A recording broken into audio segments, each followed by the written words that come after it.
శ్రేష్ఠ creation సమర్పణలో doctor రాజా రచించిన ఆ పాత మధురం రెండో సంపుటి పుస్తకాన్ని ఆవిష్కరించారు సంగీత దర్శకుడు RP Patnaik, doctor Guruvareddy. Secunderabad Begumpet KIMS sunshine hospital ఆడిటోరియంలో ప్రోగ్రాం నిర్వహించారు. కార్యక్రమంలో గేయ రచయిత భాస్కర్ భట్ల తదితరులు పాల్గొన్నారు.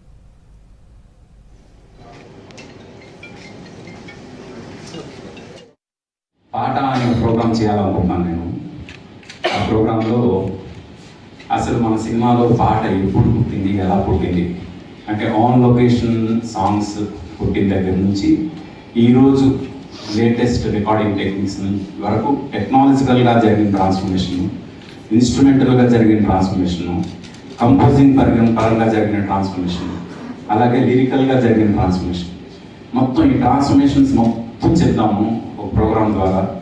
అంటే టైం ఫ్రేమ్లో చెప్తాం అని నేను ఒక ప్రపోజల్ పెట్టాను. అది ఆయనకు నచ్చింది.